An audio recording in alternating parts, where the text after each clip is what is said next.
বলছি দাদা, শীত তো চলে এলো, হ্যাঁ। নতুন কোনো আর্টিকেল কিছু নিয়ে আসা হয়েছে? নতুন কোনো কালেকশন? হুডি থেকে শুরু করে ডেনিম, তারপর তোমার চায়নার কোট সব এসছে। দেখি কিছু আর্টিকেল। কিছু আর্টিকেল দেখিয়ে দিচ্ছি ডেনিমের উপরে। ডেনিমের উপর নতুন আর্টিকেল। এগুলো ব্যাক প্রিন্ট আছে ডেনিমের উপরে, এগুলো পুরো কোয়ালিটি একদম অসমের উপর নাকি? একদম একদম কোয়ালিটি পুরো একদম অসম কোয়ালিটি হবে। একবার হলো নিউ ফ্যাশনে ভিজিট করে দেখো, কোয়ালিটি সব বাউ বাউ কোয়ালিটি হবে।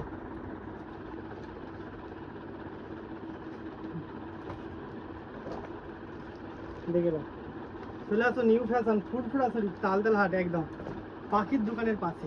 বলছি দাদা, হুডির ওপর কোনো আর্টিকেল? এই আর্টিকেল সব একটা একটা করে আপডেট হবে। আচ্ছা, একটা একটা করে আপডেট দেওয়া হবে আমাদের। সব হুডি এখানে পুরো লাট মারা আছে, ওইদিকে আছে হুডি, দেখিয়ে দাও। আর কোনো? তোমার এসে একবার ভিজিট করে দেখো যে শপে কি কোয়ালিটি আছে। সব অসম কোয়ালিটি, সব অসম কোয়ালিটি হবে। কোয়ালিটিতে হাত না দিলে বুঝতে পারবে না। নতুন কালেকশন আপডেট করা হবে, নিউ ফ্যাশনকে ফলো করে রাখতে হবে।